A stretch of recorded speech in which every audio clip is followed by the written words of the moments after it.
E a gente vai continuar hoje na lição 8. A gente falou quinta-feira passada metade dela, agora a gente vai continuar ela, que são as palavras que descrevem os membros da igreja. Então a gente viu na lição 7, na lição 6, na lição 7, que nós somos uma igreja e a igreja é composta por membros.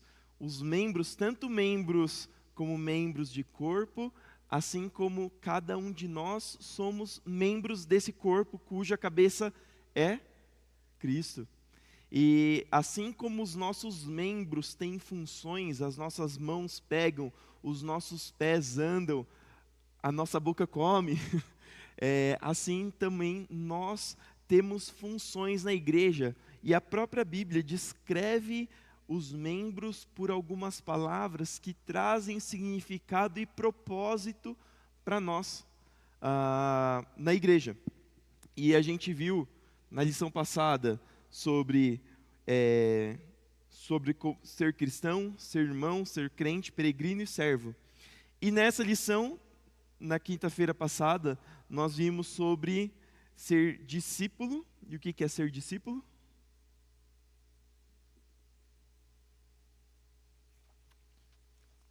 Um por vez. O que é ser discípulo? Aluno é ser alguém que segue.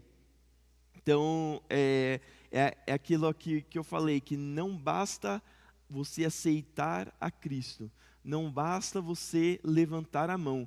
Cristo nos chama para seguir Ele, não Cristo nos chama para simplesmente dizer que nós seguimos Ele. E quem segue, imita, quem segue, copia, quem segue, dá o exemplo. Ser discípulo significa não simplesmente nos rotularmos como cristãos, mas agirmos e tentarmos crescer dia após dia como cristão. A segunda palavra, santos, o que significa ser santo? Separado, pessoa que é separado. E a gente falou de três formas que os cristãos são separados. O primeiro, separados numa separação visível, numa comunidade visível. Ou seja, nós como igreja, aqui em Sorocaba, aqui nesse bairro, nós somos separados, porque nós não estamos num bar, nós não estamos em algum lugar fazendo coisas do mundo, e não necessariamente coisas erradas, mas nós estamos separados como pessoas buscando a Deus. Estamos separados como pessoas orando por outras pessoas, estamos separados como comunidade, louvando a Deus. Estamos aqui com um propósito de alcançar aqueles que ainda não ouviram a verdade de Jesus e não tiveram a felicidade da salvação que nós temos. Como comunidade, somos separados nesse sentido.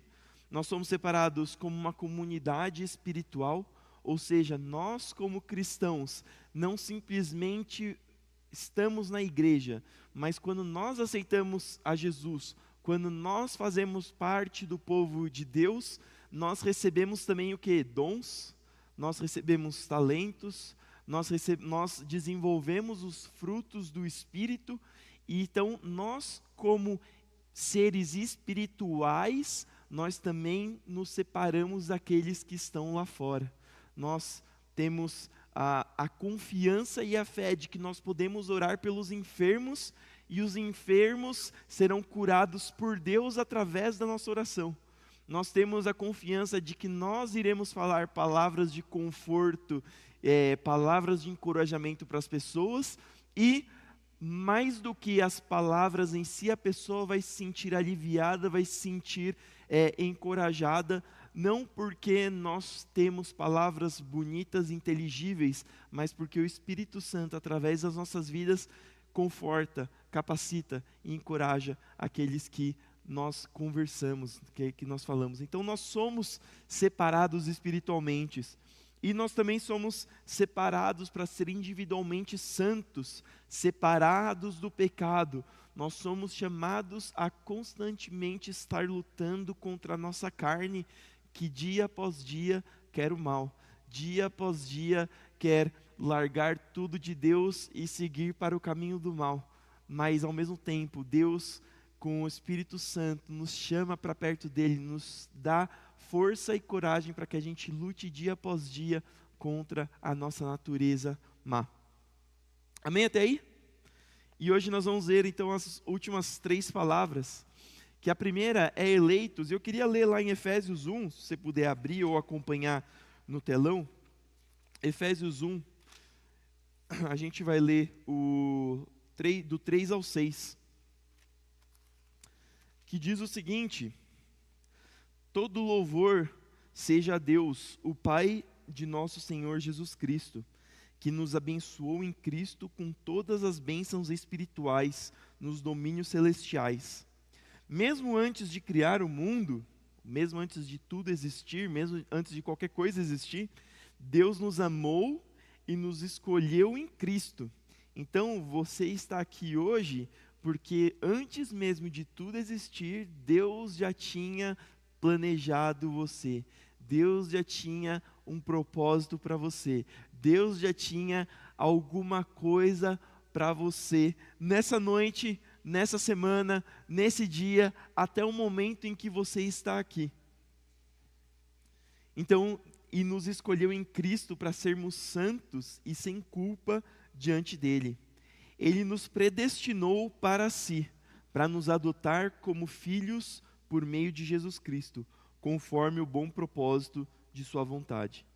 Deus assim o fez para o louvor de sua graça gloriosa, que ele derramou sobre nós em seu Filho amado. Amém?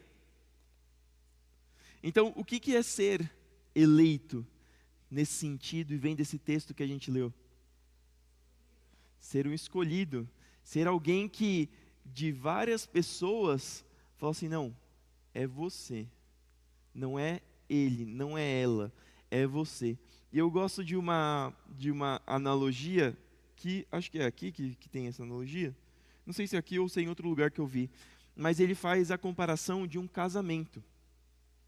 Qual que é a diferença de quando os noivos te convidam para um casamento, ou se o noivo às vezes conhece não você, mas conhece talvez o seu marido ou mulher, ou talvez conhece o seu irmão, alguma coisa assim, e você vai por tabela, sabe?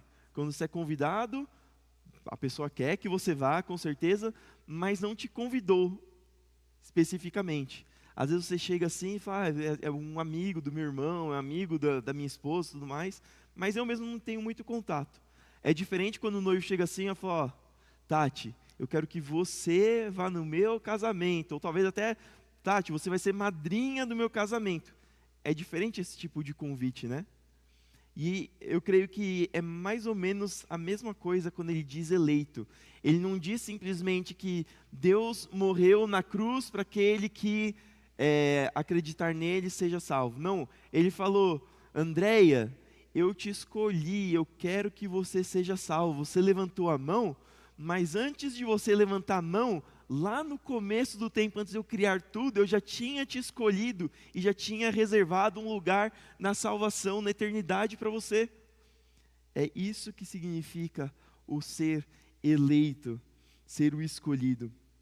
E é interessante porque como que a gente sabe que nós somos os escolhidos? Como que a gente sabe que nós somos escolhidos? Porque eu posso afirmar com convicção que eu sou escolhido, mas como que eu tenho certeza que eu sou escolhido? Pelos frutos, que é o que a gente fala. Nós cremos que a salvação que Deus nos dá não é por conta das obras que nós fazemos, não é por como nós somos bons e pelo que nós fazemos para Deus que nós temos a salvação. É o contrário. Nós ganhamos a salvação, e porque Deus nos amou tanto, que enviou seu Filho para morrer no nosso lugar, e porque Ele nos amou tanto, a ponto de descer do seu trono de glória, vir até a terra, sofrer e morrer por nós, que eu, por amor, faço aquilo que agrada a Ele. Por amor, eu tenho as atitudes que vão de acordo com o que Ele quer. Então, a gente percebe a diferença. E os frutos são realmente isso. Os frutos mostram que eu realmente entendi a salvação que Jesus me proporcionou.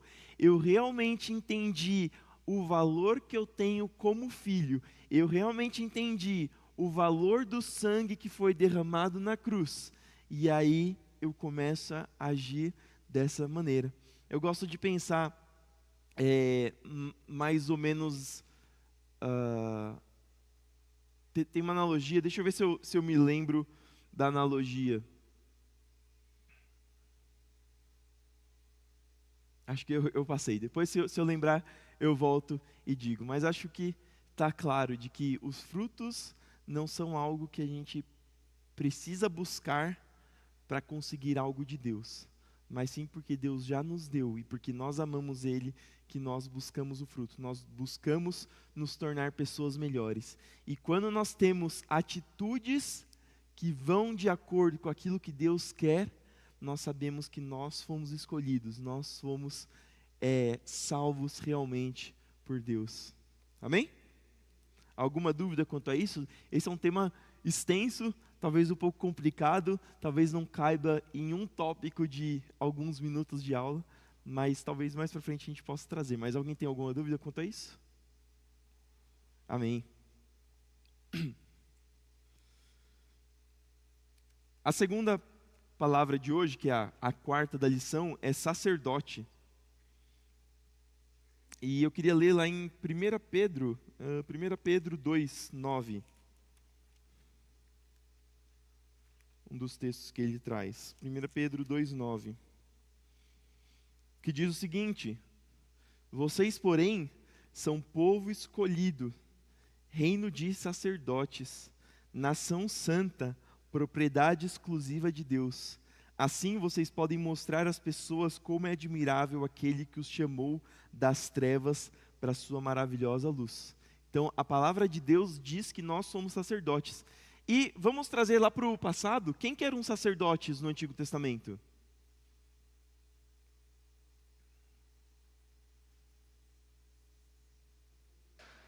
Oi? Depois de Moisés é o mais comum, né? Quem que eram sacerdotes depois de Moisés? Oi? Os responsáveis por fazer o sacrifício, os responsáveis por acessar o Santo dos Santos, eram os responsáveis por fazer na comunicação, o intermédio, eram os intermediários entre o povo e Deus. Eu não sei, eu vou passar depois um vídeo no grupo da igreja, muito legal, fizeram uma réplica do templo de Salomão, uma réplica do tabernáculo de Moisés, do povo que estava no Egito, lá em Israel. E aí ele mostra o pátio, ele mostra a bacia para se lavar as mãos, mostra o altar para fazer o sacrifício, mostra a parte mais de dentro, em que tinha os pães do propiciatório, que tinha o candelabro e o Santo dos Santos. E é bem legal porque ele fala assim, nessa parte aqui só entravam os levitas. Nessa parte aqui só entravam os sacerdotes. E nessa parte aqui, no Santo dos Santos, só entrava o chefe dos sacerdotes, que era o escolhido, uma vez por ano, tinha que se purificar, tinha que estar tudo certinho, senão quando ele entrasse ele morria. Então é interessante você ver que o acesso para Deus era muito limitado. E era só permitido para quem eram os sacerdotes. Só que aqui, na palavra de Deus, depois que Jesus se sacrificou por nós, a gente lê que vocês, porém, são povo escolhido, reino de sacerdotes. Vocês não são reinos que têm sacerdotes. Vocês são um reino de sacerdotes. Então,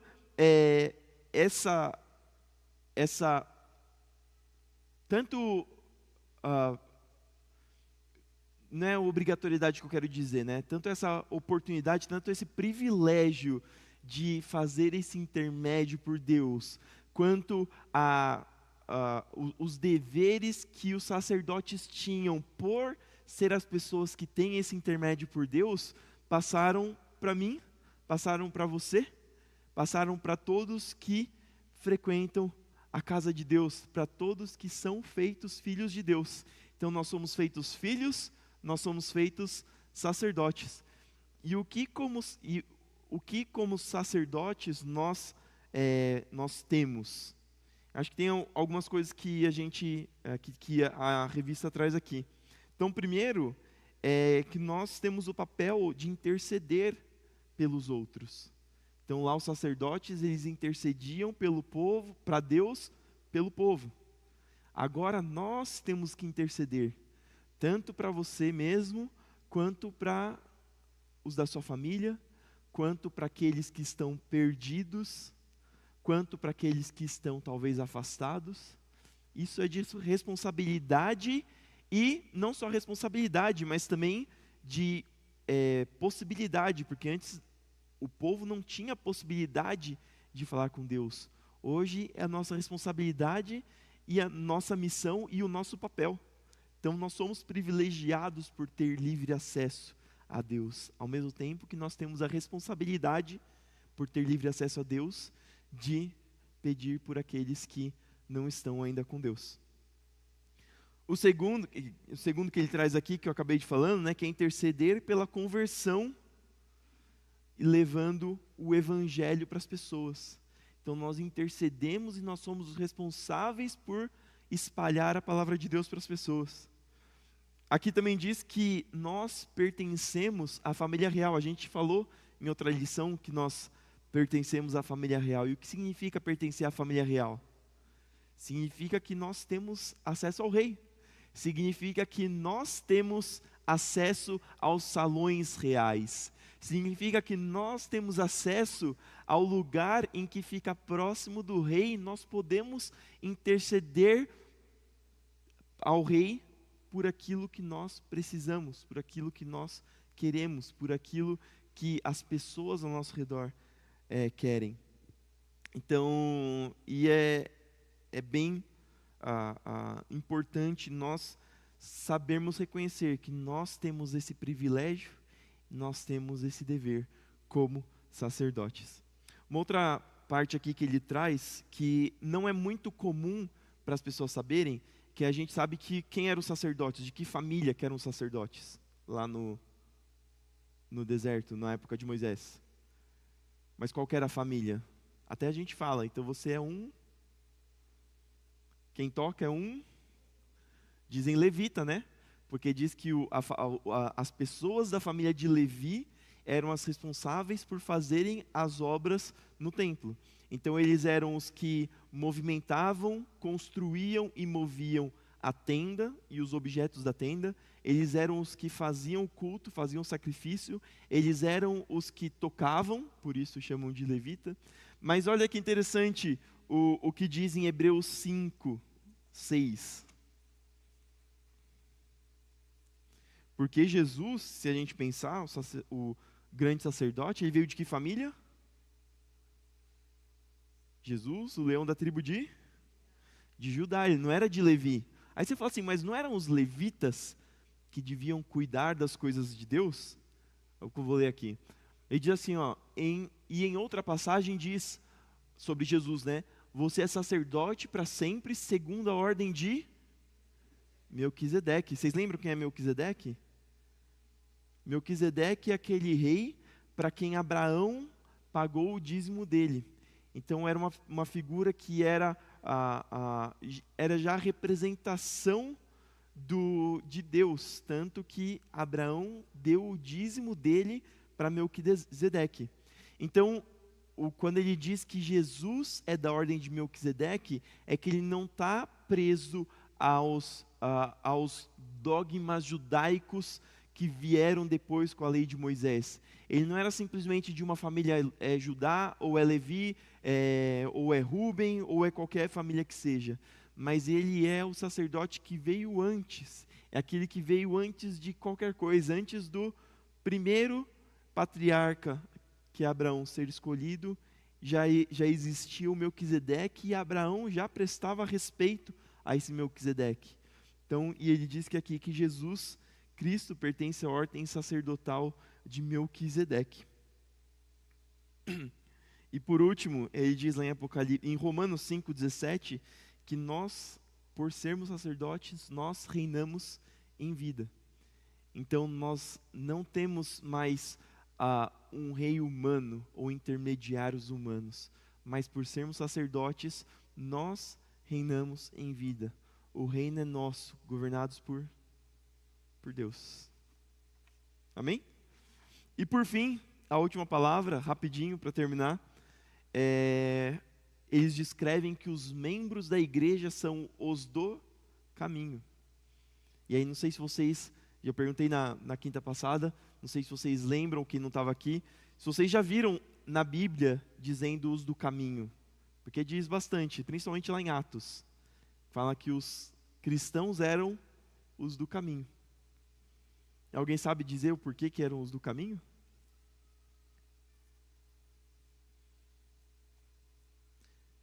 Eu gosto de...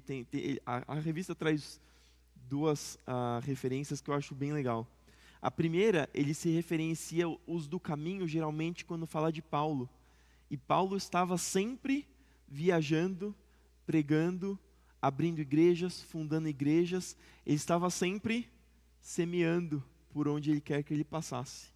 Então, talvez esse termo, os do caminho, signifique aqueles que estão sempre andando, estão sempre lançando semente pelo caminho por onde passam, não estão parados no lugar guardando a notícia maravilhosa que receberam para si, mas sim estão anunciando nos quatro cantos sobre o Evangelho, sobre a grande notícia, sobre as boas novas para as pessoas. Então acho que os do caminho, nós dizer que nós somos os do caminho, significa dizer que nós não estamos simplesmente aqui, mas nós estamos lá fora, vendo aqueles que estão precisando de Deus, que estão precisando de Jesus, e dando palavras de conforto, palavras de encorajamento, palavras de vida para essas pessoas. E a segunda, que eles dizem que era do caminho, porque o próprio Jesus disse que eu sou o caminho, eu sou o caminho, a verdade e a vida. Então, quando eles dizem que os cristãos são os do caminho, os cristãos são aqueles que seguem a Jesus, que é o único caminho que leva para o Pai. É a pergunta que a revista traz: você tem andado no caminho do Senhor? Será que alguém pode dizer para você, você é uma pessoa do caminho, você é uma pessoa que não está parada no lugar, mas está por toda parte fazendo a diferença onde quer que passe? Será que nós somos isso? E acho que é isso dessa aula. Então, só recapitulando, ela nos chama a ser discípulos, ela nos chama a ser santos, ela diz que somos eleitos, ela diz que somos sacerdotes, e a palavra diz que os membros são aqueles que são do caminho, são aqueles que estão semeando por onde quer que passam, são aqueles que são de Jesus. Amém? Alguma dúvida? As próximas lições vão ser bem interessantes. Então a próxima aí é do governo da igreja, então fala um pouquinho mais da estrutura organizacional de uma igreja. E a outra é uma que talvez possa assustar um pouco, mas eu acho muito interessante. Inclusive, eu terminei de ler recentemente um livro que se chama 9 Marcas de uma Igreja Saudável, que ele fala que uma das marcas é disciplina na igreja. Às vezes pode assustar, pode parecer alguma coisa ruim, mas é algo muito interessante e muito edificante para a nossa vida. Então, só para talvez animar um pouquinho aí para as próximas quinta-feiras, que acho que vão ser bem legais. Queria convidar você para levantar, para a gente terminar.